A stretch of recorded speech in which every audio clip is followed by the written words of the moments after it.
Chapter 13: Good Manners and Decorum. Knowledge of good manners adds to one's self-confidence and is of great help in developing one's personality. Those who practice good manners are poised and at ease. Manners. Manners are the way conducting oneself. The phrase good manners encompasses many things. It includes gentleness, modesty, and dignity. It is neatness and correctness of dress in the home and in society. It is saying that the right word at the proper time and place. It includes several forms of kindness like hospitality and tolerance. Okay. Hi everyone, my name is Domenarden Arbermisa and I will be sharing for you today the manners in the family. We, the Filipinos, are known to be very family-oriented persons. Our family is very close-knit. However, even though the family may be close-knit, each member is entitled to his full share of privacy. So, our topic for today is very important because it talks about our entitlement to our privacy. Even though as a family, na we are very close to each other, we are also entitled to have our own share of privacy as well. So number one, respecting each other's privacy, such as not opening others' letters or rummaging through personal belongings. So what does this mean? First is example is that to not open letters that is not yours. You may be entitled to receive them in behalf of your brothers or sisters, but opening these letters is a big no. And also the rummaging through personal belongings, yung paggamit natin ng mga personal belongings na walang pahintulot, 'di ba? Hindi 'yon tama. And number two, allowing family members to entertain friends with minimal interference. So pag meron tayong bisita na dumadating sa bahay, of course, we should try to consider na meron din tayong ibang mga kasama sa bahay na maaari nating maistorbo sa pamamagitan ng yung mga boses natin pag nagkukwentuhan tayo, di ba? So we should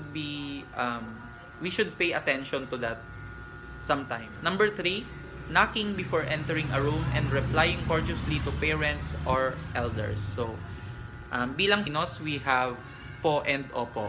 And we should use those when we are talking to someone who is older than us. Especially to our parents at mga relatives natin, aunties, titos, and so on. So, next, using polite phrases like excuse me, sorry, and please. And of course, we should know when to use these words. For example, excuse me. You use that phrase when you do something na makakaabala ka saglit, ganyan. You say sorry when you did something wrong, and please when you are asking for something. Number 5, avoiding the use of others' personal items for hygiene reasons. Of course, this is very self-explanatory. Kasi may mga bagay na pwede nating ipahiram, may mga bagay din na hindi pwede. Why? Because of hygiene reasons. For example, our toothbrush, ano pa ba? Yung mga underwears, di ba? We should avoid to use others' personal items like that. And number 6, informing a family member when leaving the house. It is also very important to inform a family member when you leave the house para alam nila kung hihintayin ka pa nila o hindi, di ba? Or, for example, may nangyari sa'yo, so alam nila kung sino yung hahanapin nila, kung sino yung huli mong nakasama, di ba? So, every time you leave the house, you should inform a family member. 7, not interrupting conversations, shouting, and keeping the bed tidy after waking up. Ayan. So first, not interrupting conversations. It is very unrespectful to interrupt conversations, 'di ba? And shouting, ayan. So dapat hindi tayo nagsisigawan, lalo na kung nasa loob lang naman tayo ng isang bahay. We should avoid doing that. And keeping the bed tidy after waking up. So, kahit na may sarili kang kwarto, di ba? Or for example, naki-sleep over ka sa mga relatives, di ba? One way of showing that you have manners is to keep your bed tidy after waking up. Next is table manners. Ayan. So, good manners are a mark of a well-bred person. Good manners at the table differentiate a civilized person from an uncivilized one. At the table, good manners make meals more pleasant for others. There are 3 general rules that govern acceptable conduct at the table, according to Narvaez Soriano, 1982. So, table manners are also very important. Sabi nga dito, di ba, it differentiates a civilized person from the uncivilized one. So, number 1, we have here, be thoughtful and considerate of others. So, what do we mean by that? We should consider yung kasama natin na kumakain, di ba? Kung okay ba sa kanya na pag-usapan yung mga ganitong bagay sa hapagkainan, di ba? Kasi there are things that we should sometimes keep to ourselves. And number 2, handle your table equipment correctly. This is very important. Yung paghawak mo ng kutsara, ng tinidor, alam mo kung anong hands yung gagamitin mo, or yung mga table equipments, we should avoid na ma-spill yung food or anything. Number 3, eat quietly without attracting attention and without being offensive to others. This one, as Filipinos, di ba, we are very ang lakas nung family connection natin na yung hapagkainan natin masaya. Pero sa table manners, we should eat quietly without attracting attention and without being offensive to others. That's why we need to focus dun sa food instead of getting your phone na nagfo-phone ka habang kumakain. That is a big no.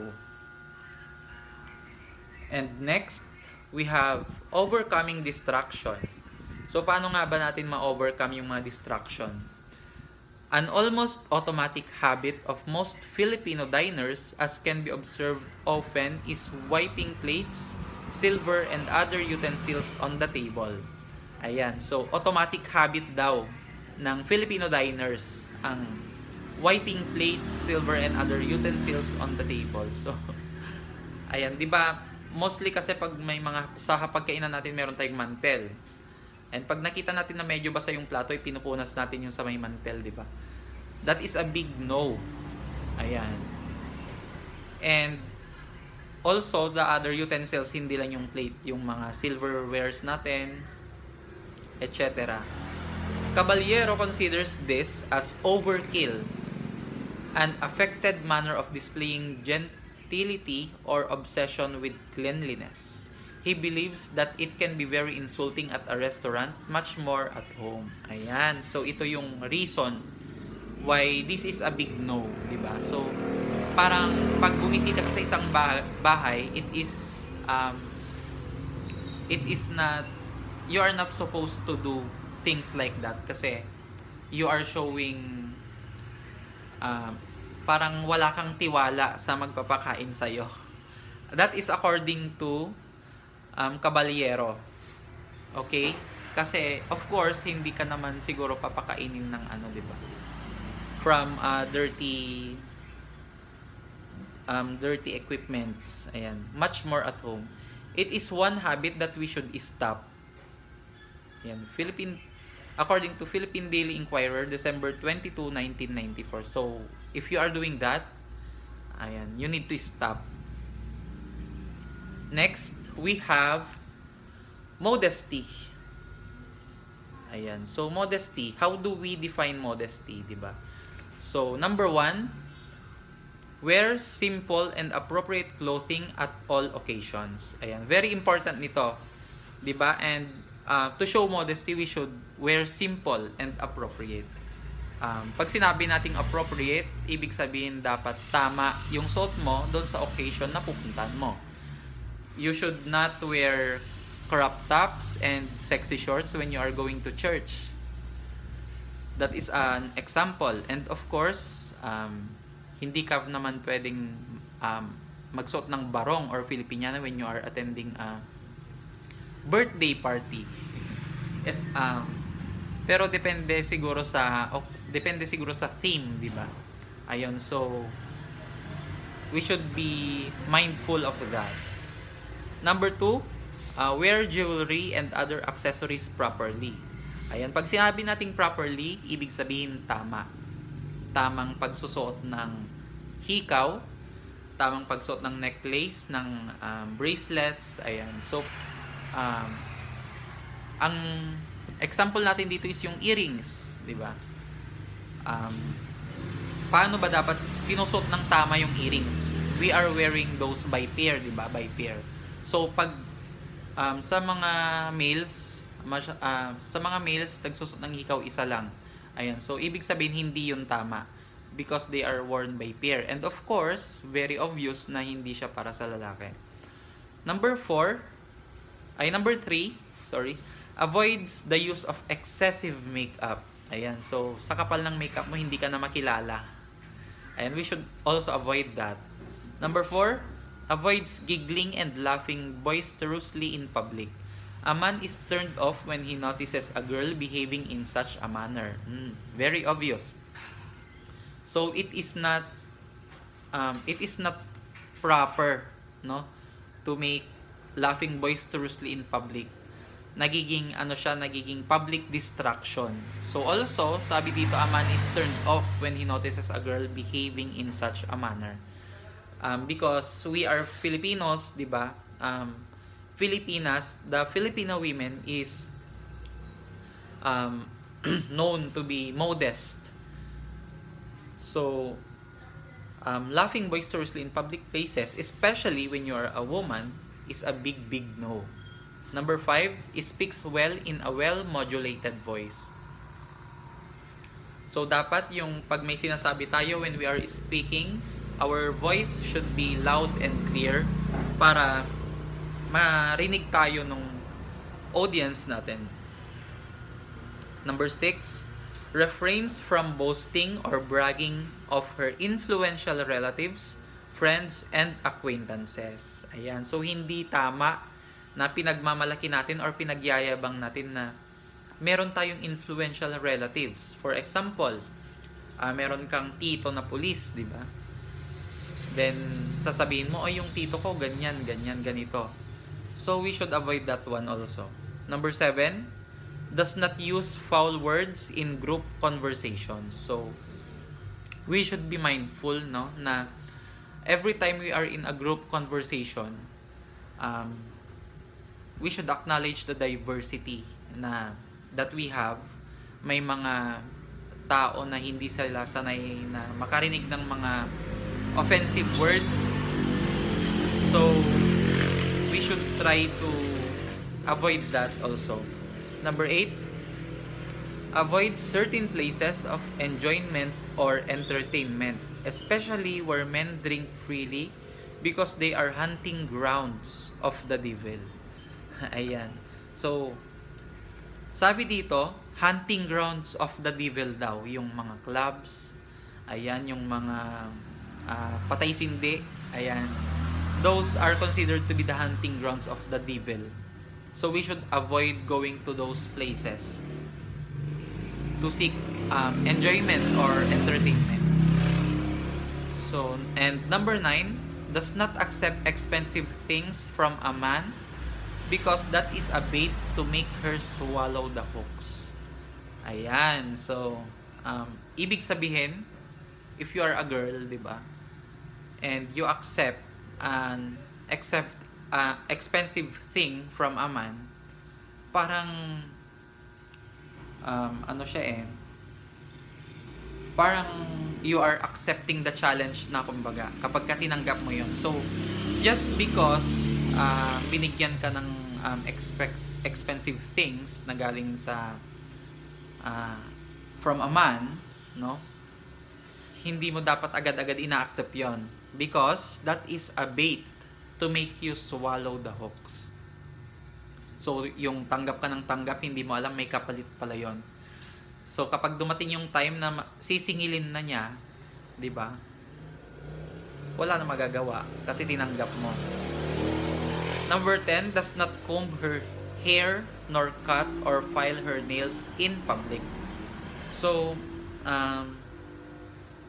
hindi mo dapat sinusuklay yung buhok mo or hindi ka dapat nagkakat ng nails in public places. And that is one way to show modesty. Next, we have manners on taking a public or private vehicle. Vehicle discipline is an important part of life, whether it is discipline at home, in school, in the street, or in the community. It is a person's obligation to observe discipline for the sake of peace and harmony. Ayan, so yung manners natin ay hindi lang natatapos sa loob ng tahanan, 'di ba? We should also apply these manners in the school, in the street, in the community, and even in the public or private vehicles. We have number 1 here, waiting for a jeepney. Ayan, so wait at the designated public utility jeep loading or unloading shed. So may mga places na designed talaga para doon tayo maghintay, para doon tayo bumaba. Okay, it is unethical for us na hintay tayo ng hintay doon sa part ng road na yon, tapos only to find out na hindi pala pwedeng sumakay doon. So, di ba, hindi na sayang yung oras mo. So, we should know kung saan tayo sasakay or bababa. Number 2, boarding a jeepney.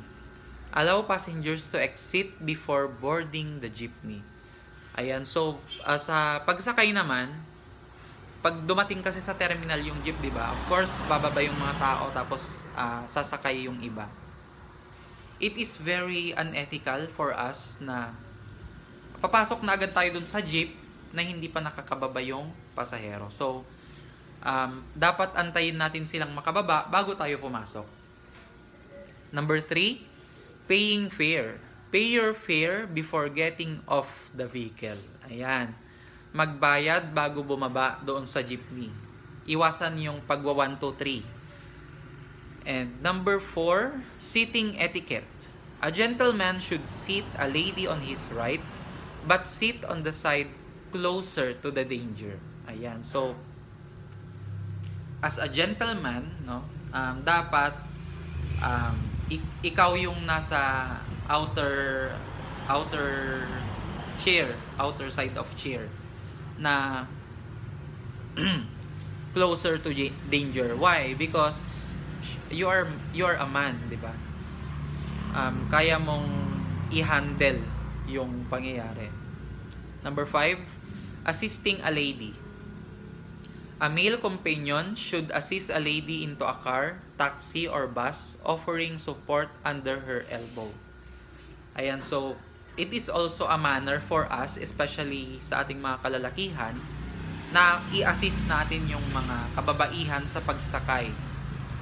Diba? And offering support under her elbow. So, under her elbow dapat. Ayan, so ibig sabihin kapag dito na yung hawak, hindi na siya support, di ba? Ayan, so we should be mindful of those things. Number 6, exiting a vehicle. A gentleman should alight first and then offer his hand to the lady. Ayan, so dapat mo unang bumaba yung lalaki, tapos aabutin niya yung kamay ng babae to guide her pababa ng sasakyan. Number 7, sitting in chauffeur-driven car. A lady should sit on the right-hand side of the rear seat. Ayan, so dapat daw yung lady ay uupo on the right-hand side of the rear seat. Ayan, so dito siya banda. I'm sorry, dito. Right. Okay? And number 8, seating posture in car or taxi. A lady should sit at the edge of the seat with her hand on the door handle or window and her knees bend. Ayan, so dapat daw kung sasakay tayo sa car or taxi, a lady should sit at the edge of the seat with her hand on the door handle or window and her knees bent. Ayan. So that is the proper way.